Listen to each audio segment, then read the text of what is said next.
주십시오. 안녕하세요. 이상권입니다. 국회의장잘 이 사건을 국회로 전해 주십시오. 이상권에게 일하시는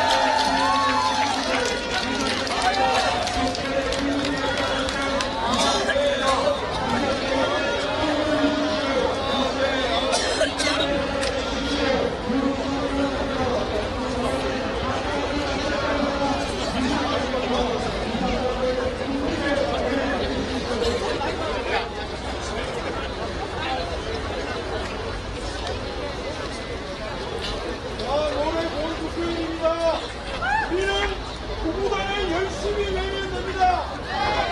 구구단을 내가 지금 애국시장으로 받아주시면 됩니다. 자, 가겠습니다. 구구단을 내자. 구구단을 내자. 구구단을 내자. 구구단을 내자. 구구단을 내자.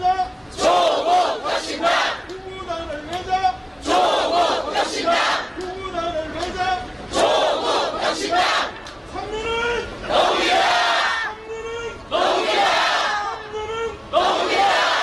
구구단 열심히 외칩시다. 거의 다 오고 부산, 대구, 그리고 광주, 마지막 서울까지 전국 득표율 1위 조국 혁신관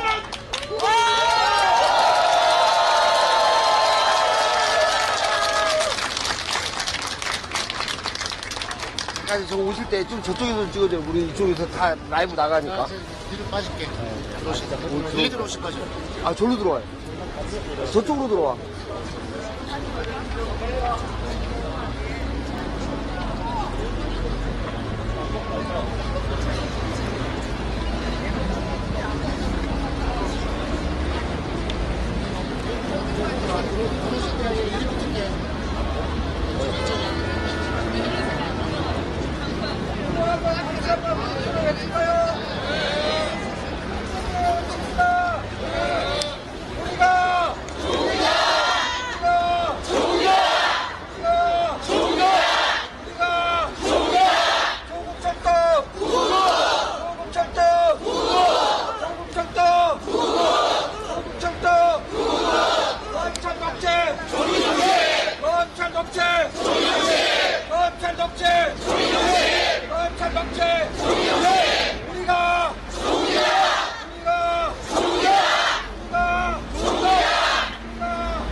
여러분 마지막 공지하겠습니다.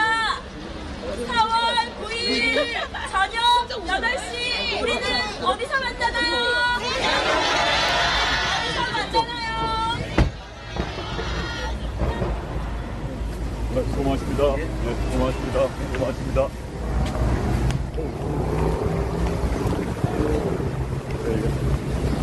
네, 안녕하십니까. 네, 고맙습니다. 감사합니다. 아, 고맙습니다. 예, 고맙습니다. 예, 예. 네, 고맙습니다. 네, 네.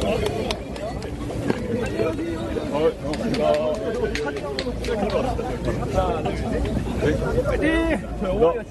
아, 그래요. 잠깐만요.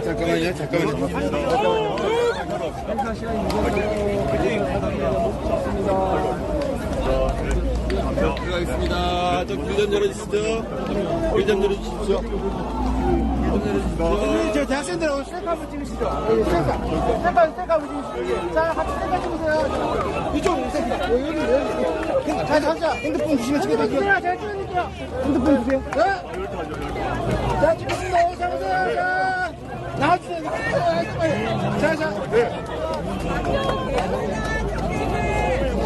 자, 찍겠습니다. 자, 하나, 둘, 셋. 예. 자, 나와주세요. 자, 나와주세요. 나와주세요.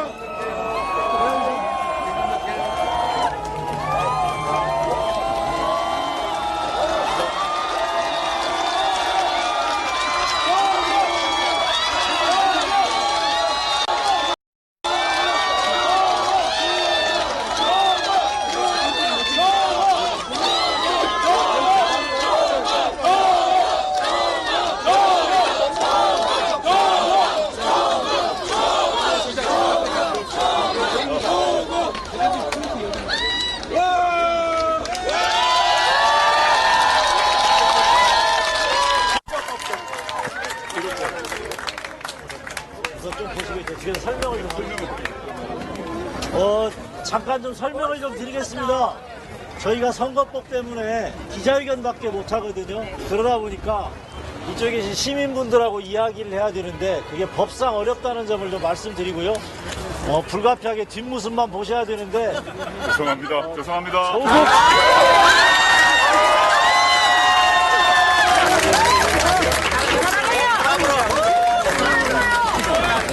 뭐 나중에 그래서 그 잘 안 들리시면 유튜브에서 조국 혁신당 TV를 보시면 생중계로 됩니다. 그래서 그렇게 해주시고 양해를 좀 해주시기 바랍니다. 진행 순서는 조국 대표 인사하고 기자회견 질의답변하고 그리고 중간중간 끼어서 좀 사진을 찍고 그렇게 마무리하겠습니다. 그럼 시작 전에 시작 전에 조국 혁신당 후보들을 좀 먼저 인사시켜드리겠습니다. 이규원 후보입니다.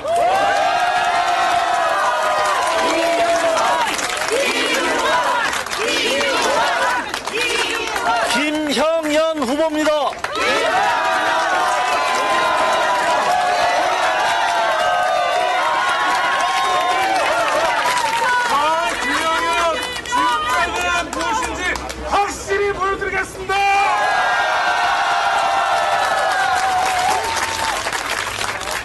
백선희 후보입니다.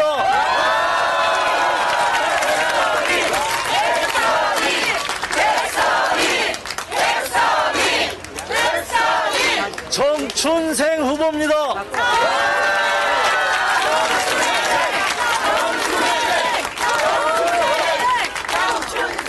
정상진 후보입니다.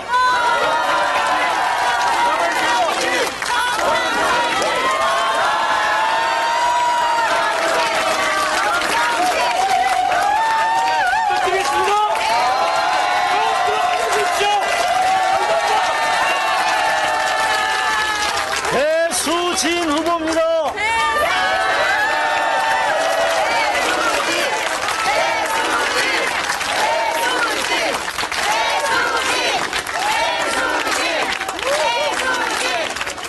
서울시당을 책임지고 있는 임유원 위원장입니다.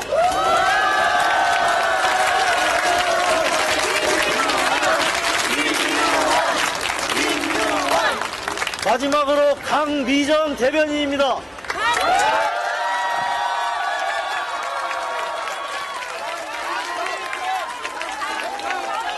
유감부터 25번까지 모두 국회에 입성할 수 있도록 큰 힘을 모아주시기 바랍니다.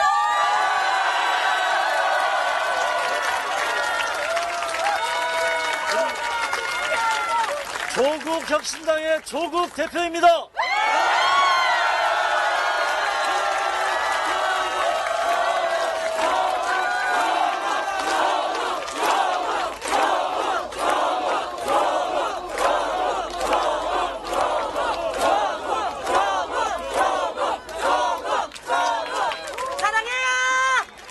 자, 그럼 조국 대표의 기자회견을 시작하겠습니다. 유튜브를 봐주세요. 기자분들, 예. 여기가 조금만 이쪽으로. 조금만 크게 해주세요. 예, 예. 서울경제 네, 말씀하세요. 서울경제 정다은 기자라고 합니다. 네네. 우선 숭실대에 오셨는데 이제 숭실대 오신 김에 최근에 2030 청년 지지율이 좀 많이 올라오는 걸 느끼시는지 궁금합니다. 아, 예, 그거 먼저요? 제가 그 답변 드리기 전에 여기 보니까 30대 기준 여기 있던데.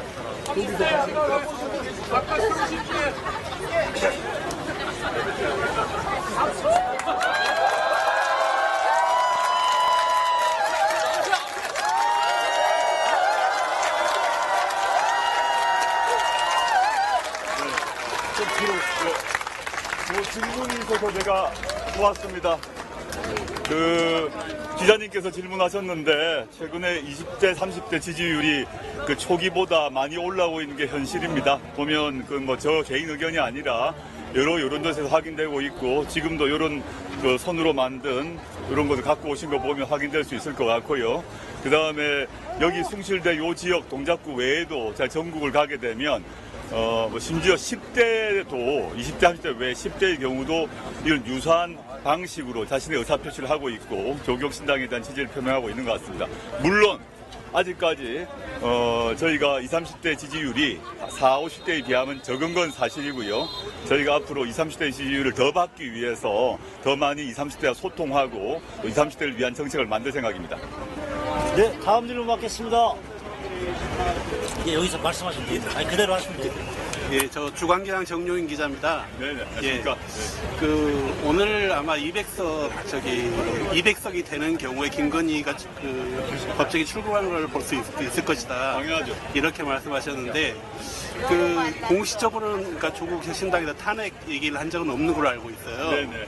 그런데 이제 만약에 정말 200석이 된다면 그 이를테면 이제 이전에 민정수석 시절에 그 문재인 정부 헌법 개정안 같은 걸 냈었잖아요. 그러니까 사회권을 강조하는 그런 헌법 개정이나 아니면 이제 그런 이 추진 일정 그런 것들도 있는 건지 이게 이제 궁금합니다.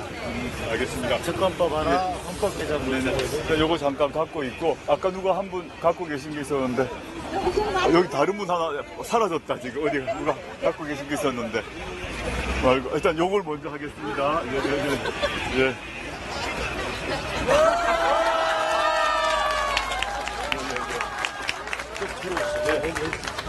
네. 제가 법상 대중연설을 못합니다. 양해해 주십시오. 질문이 첫 번째는 개헌 문제 이전에 200석 얘기와 관련해서 두 가지가 섞여 있는 것 같은데 200석을 하면 얼마나 좋겠습니까? 근데 200석은 매우 어려운 과제다 생각합니다. 그건 지금 제가 섣불리 200석이 될 것이다 안 될 것이다 말할 수는 없는 것 같고요.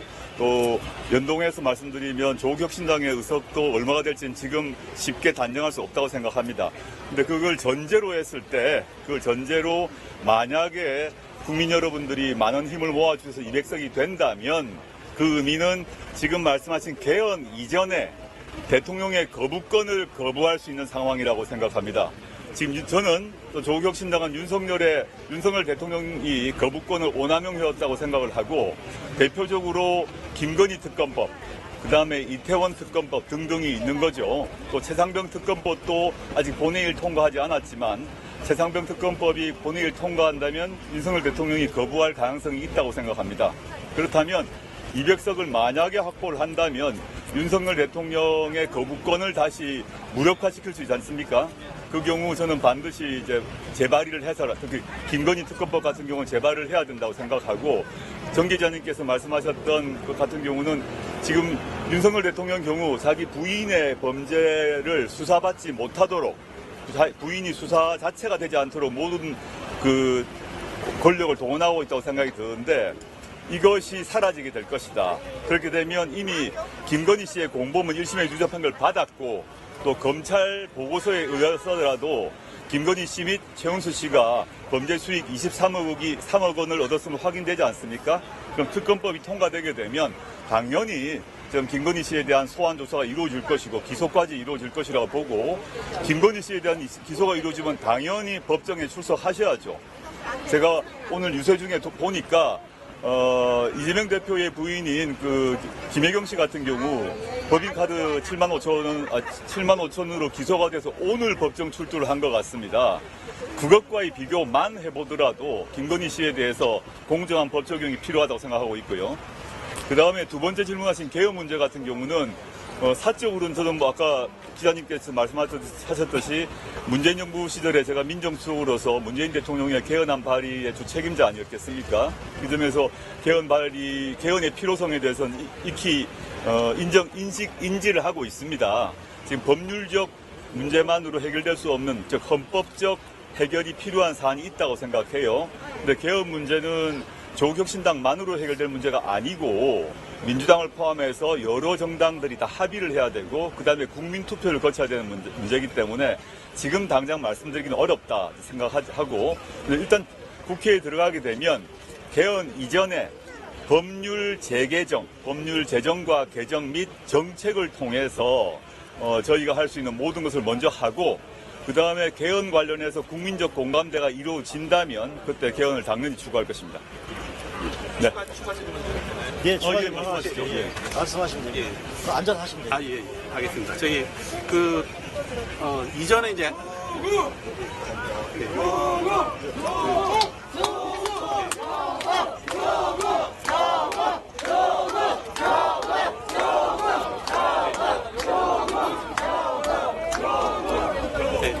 이전에 1호 법안으로 한동훈 특검법을 추진하신다는 말씀하셨는데요. 그러니까 만약에 이번 선거에서 한다면 만약에 국민의힘이 지게 된다면 한동훈 비대위원장 같은 거 자연스럽게 퇴장할 수도 있을 것 같고 그리고 이제 둘째로 이제 만약에 입법을 한다면 우리가 이제 국회에서 입법하려면 최소 10명의 의원이 이 입법에 동의를 해야 되는데 지금만으로는 한동훈 특검법 발의가 조금씩, 그러니까 현재 예상되는 걸로 봤을 때는 10석이 목표라고 하셨는데 10석보다 좀 더 받을 것 같고 그러면 독자적인 어떤 입법도 가능하다고 생각하거든요. 근데 그러면 이 한동훈 특검을 만약 계속 추진하실 건 1호 법안이 변경될 가능성도 있냐는 게 첫 번째 질문이고요. 두 번째는 만약에 이제 한동훈 특검법을 1호 법안 추진을 한다면 조국혁신당뿐만이 아니라 민주당이나 여타 범야권 정당을 공동으로 추진할 생각 그런 것도 있는 건지 궁금합니다. 아시다시피 지금 한동훈 특검법은 1호 법안으로 발의한다고 제가 직접 기자회견을 했고요. 사실상 법안 내용은 사실 만들어져 있습니다. 사실 이미 만들어져 있고 국회가 개원하면 1차로 발의를 해서 법안 발의를 하고 제출할 것입니다. 또 말씀하셨듯이 이제 단독 발의를 하려면 10석이 필요한데 다행히 국민들의 지지 덕분에 저희가 한 10석 정도는 확보할 수 있지 않을까 기대하고 희망하고 있는데 당연히 이제 할 것이고 물론 법안 통과가 되려면 당연히 다른 당의 협조가 필요하지 않습니까? 저는 민주당에서 당연히 동의하실 거라고 보고 법안 발의는 저희가 미리 준비가 되어 있으니까 하되 국회 본회의 상임위 그다음에 본회의 통과 과정에서 당연히 민주당과 협력할 것입니다. 네. 네. 어디 누구신가요? 일본 외신이고요. 일본 가까이 외신. 와서 얘기하세요. 나가시죠. 흩어져서. 예, 일본 외신이고요. 네네. 코리아 포커스 소태교 기자라고 합니다. 네, 반갑습니다. 예, 두 가지 질문이 있는데요. 하나는 이제 한일 관계입니다. 네네. 이제 다시 이제 야당이 많은 의석을 차지하면 한일 관계가 다시 악화하는 거 아닌가 그런 우려들이 일본 여론에 조금 있는데요. 그 부분이 하나 하고요. 또 하나는 조금 더 폭넓게 보고요. 이제 외교를 볼 때 지금 윤석열 정권 외교가 좀 여러 갈등을 일으키고 있다 이런 지적들이 있잖아요. 그런데 외교라는 것이 또한 대통령 고유 권한이기도 하고요. 네네. 그런 것들을 어떤 식으로 견제할 것인지 네. 전략 같은 게 있으시면 부탁드립니다. 그 문제는 제가 지난번 외신 기자회견에서 살짝 말씀드렸는데 오늘 지금 뭐 국내 사안이라서 상세히 말씀드리긴 힘듭니다는 저는 우리나라 윤석열 정권이 저는 쥐고하고 있는 외교 노선에 저는 반대하고 있습니다. 물론 저는 한국과 미국, 한국과 일본의 외교 관계가 더 잘 돼야 된다고 믿고 있는 사람입니다. 조국혁신당도 마찬가지입니다. 한일 관계를 파탄낼 생각은 전혀 없고 한미 관계도 마찬가지인데 윤석열 정권은 특히 중국과 러시아의 관계를 거의 파탄 지경에 빠뜨렸기 때문에 이 문제를 회복해야 된다고 생각하고요. 두 번째 질문은 이제 먼저 답드리는 셈인데, 한국은 한국 중심의, 즉 한국의 실리 중심의 외교를 펼쳐야 되는데, 윤석열 정권은 이데올로기, 이념 중심의 외교를 펼쳐 있다고 생각합니다. 저는 한국 줄 중심으로 미국, 일본, 중국, 러시아 모두와 그 실리 중심의 외교를 펼쳐야 된다고 생각하고요. 첫 번째 질문으로 돌아가게 되면 지금 한일 관계에 있어서 여러 가지 쟁점이 있지 않습니까? 많은 쟁점이 있는데 그 쟁점 관련해서 윤석열 정부의 경우에 있어서 일방적으로 일본 정부의 편을 들고 있는 게 아닌가라는 판단을 하고 있기 때문에 그 문제에 대해서는 일정한 수정이 필요하다는 생각입니다. 네. 예, 그럼 다음 질문 받겠습니다. 네. 한동훈 비대위원장이 최근에 뭐 이제 범야권이 200석이 되면 뭐 셀프 사면을 할 거다 이런 식의 발언을 하고 계시는데 이거에 대해서 좀 어떻게 생각하시는지 궁금합니다. 일단 요건 잠깐 놓고 하겠습니다. 요거 하나 들어볼까요?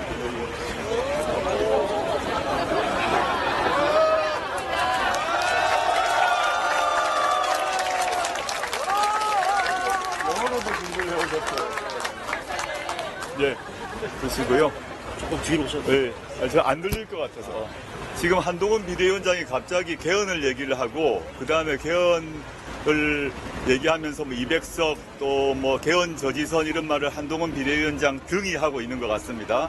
저는 두 가지인 것 같습니다. 지금까지 윤석열 정권 그리고 국민의힘이 국민의 의사와 뜻을 무시하고 오만방자한 태도를 취했다가 드디어 국민의 심판이 다가온다는 걸 인지했다라고 생각하고, 그러면서 동시에 반성하기는커녕 지난 윤석열 정권의 실정과 비리에 대해서 책임 있는 정당이거든요. 집권당이기 때문에 반성은 하지는 않고 반성 대신에 개헌을 저지하자라는 얘기로 이제 돌아가고 있다고 생각합니다. 아주 교묘한 프레임이라고 생각을 하고요. 첫째는. 두 번째는 그 개헌을 통해서 셀프 사면 얘기하는데 정말 그는 법률을 모르는 얘기다. 사면권은 대통령에게 있습니다. 사면권은 국회에 없습니다. 전 세계 어느 나라에서 국회가 사면권을 갖는다는 얘기는 들어본 적이 없고 우리나라 헌법에도 그런 적이 없습니다. 윤석열 대통령에게 한동훈 비대위원장이 개헌을 통하든 개헌을 하지 않든 저에 대한 사면을 건의한다는 건지 도대체 속셈을 알 수가 없고 그게 도대체 무슨 말을 하는지 이해할 수 없는데 마음이 급하고 불안하고 초조하시니까 막 던진다 생각하고 있습니다. 네, 더 질문 없으신가요? 다음 질문 받겠습니다. 먼저 차례차례 하시죠, 예. 네, 여기 앉아 계시면 됩니다. 마이크 들어옵니다. 서 계시는 게 소리가 잘 들려요, 저는 사실은. 예, 서 있는 게요? 서 계시는 저 소리가 서 계시는. 서 있어야 시선도 많이. 네네네. 여기 네, 저기 김경률 비대위원이 그러니까 지금 선대위 부위원장이죠. 그러니까 이전에 아침에 이제 돌아가면서 하는 거기에서 이전에 이제 조국 전 장관의 가족 문제나 이거 이외에 코링크나 아니면 그런 펀드 관련된 이런 것이 다 해명이 안 됐다. 그러면서 이제 거기에 대해서 내가 이렇게 말할 테니까 이게 만약에 내가 문제가 잘못된 게 있으면 조국씨 날 고소해라 이런 식으로 했다고 기억이 납니다. 그래서 그 문제에 대한 어떤 입장 좀 보이시는지 있습니다. 일단 그분에 대해서 제가 말대꾸를 해야 될지 별 가치가 없다고 생각하고요. 근데 그분이 일도 없다고 생각하고요. 첫 번째는 그분이 2019년에 이른바 사모펀드를 맨 먼저 제기하면서 자신이 밤을 새워 연구를 했더니 그 사모펀드가 조국 거라고 얘기한 분 아닙니까? 근데 그걸로 저는 기소되지도 않았고 당연 유죄 판결도 안 나지 않았습니까? 다 알다시피. 근데 지금 와서 무슨 소리를 하는지 그분도 이제 궁색해졌구나. 자신이 모시는 한동훈 비대위원장 포함해서 자신들의 처지가 별로 궁박해지니까 여러 가지 또 저에 대해서 딴지를 건다 생각하고 별 대꾸할 가치가 없습니다. 네, 말씀하십시오. 하나 질문 드리면 복면가왕 9주년 방송이 결방됐다고 보도가 나왔는데 이게 네. 좀 용산 외압으로 보시는지 궁금합니다. 그럼 제가 알 수가 없죠. 용산에서 MBC에 연락을 했는지 그건 제가 알 수가 없습니다. 알 수가 없지만 선거를 앞둔 어제 아닙니까? 어제 선거를 정말 며칠 안 둔 상태에서 이게 도대체 터무니없는 일이 벌어진 거죠. 통상적 방송사의 의사결정 과정에서 9주년 특집 방송을 해야 되는데 그 구가 조국 혁신당의 구와 같기 때문에 이미 만들어 놓은 특집 방송을 결방을 시키는 결정, 상식적으로 이해가 되지 않는다고 생각하고요. 뭐 누가 어떤 이유로 했는지는 모르겠으나 적어도 발표된 의견에 따르게 되면 그 구를 드러낸 방송 내용이 조국 혁신당에 유리하기 때문에 하지 않겠다는 결정 아닙니까? 이게 대한민국 수준을 땅바닥으로 떨어뜨리는 결정이라고 보고 있고요. 한심하다 생각합니다. 더 질문하실 분 있으신가요? 저기 그 윤석열 대통령이 그 부산에 가서 투표했던 명지초등학교 여기가 이제 그 교포 상징하는 게 보니까 대파하고 네네. 그 거기 이제 명지초의 설명 이런 것들도 좀 심상치 않은 그런 얘기들이 있던데 그 윤석열 대통령이 어떤 생각으로 거기 가서 뭐 부산 판세가 아마 안 좋으니까 막 그런 생각을 했을 것 같은데 거꾸로 그러니까 그날 거기에 가서 또 사전투표 하시게 된 거는 조 대표께서는 본인이 그냥 결정하신 겁니까? 예. 일단 뭐 윤석열 대통령이 거기에 간 이유는 거기에 있는 후보 김모 후보를 지지하기 위해서겠죠. 매우 특이한 선택 아닙니까? 통상 대통령이 사전투표를 할 때 어디 할 것인가가 중요한데 거기 갑자기 가게 된 거는 이른바 PK 지역, 부울경 지역에서 국민의힘이 지금 위기 상황에 있음을 반전하기 위해서 그걸 뒤집기 위해서 거기 갔다고 보고 있고요. 제가 원래 일정이 달리 있었는데 제가 일부러 지시를 해서 그 똑같은 장소에 가겠다라고 해서 같은 장소 명지 주민센터에서 투표를 했습니다. 했고 그 이유는 이번 선거의 의미가 무언가를 말이 아니라 몸으로 보여주기 위함이다. 4월 10일 총선의 핵심은 윤석열 정권의 실정과 비리를 심판하는 것이라고 보아서 제가 국민의 뜻을 대신해서 거기 가서 몸으로 투표를 한다, 몸으로 보여준다라는 취지에서 일정 변경을 제가 지시했고 그렇게 투표를 했습니다. 이제 마지막 질문 하나 진짜 마지막인가요? 드릴까? 네, 알겠습니다. 네. 이제 내일 마지막으로 뭐 대구랑 광주 들렀다가 광화문에서 인쇄하시잖아요. 네, 그렇습니다. 이제 네. 여기를 택하신 이유가 궁금합니다. 네, 제가 이제 부산에서 출발해서 대구, 광주 이렇게 서울로 마무리하는데 그는 마지막 하루 전날 아닙니까? 하루 전날이라서 어디서 출발할까 생각을 했는데 제가 창당 선언을 부산에서 했습니다. 그래서 초심으로 돌아간다. 제가 창당 선언을 했던 그 마음으로 돌아간다는 의미가 있고 그 다음에 오케이. 네. 이거 떨어졌어요. 예. 그 다음에 있고, 그 다음에 대구 역시, 대구 같은 경우는 많은 분들이 뭐 보수의 땅이다, 뭐 험지다 이런 말을 하는데 저는 그렇게 생각하지 않습니다. 지금 대구 지역 내에서도 조국혁신당에 대한 지지가 상당하고 또 윤석열 정권에 대한 심판 의지가 상당하다고 저는 보고 있기 때문에 대구를 들렀고 그다음에 광주는 너무 당연히 제가 가야 되는 곳이죠. 우리나라 민주화의 성지이기도 하고 또 광주 지역, 광주 호남 지역에서 조국혁신당에 대한 지지가 또 상당히 높기 때문에 가서 말씀드리고 인사드리는 게 타당하고 그 다음에 서울로 올라가는 거는 뭐 서울에서 당연히 돌아와서 마무리를 하는 것이 자연스러운 수순이다 이렇게 생각하고 있습니다.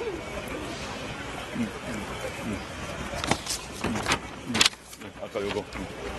네, 그럼 마무리 할까요? 예. 예. 기자회견은 여기서 이상 마무리를 하겠습니다. 대신 뒤에 계신 모셨는데 저희가 연설 대담은 못하지만 사진 찍는 건 가능하다고 하니까 사진만 찍고 가겠습니다. 자, 모두 핸드폰을 좀 꺼주세요. 많이 찍어. 자,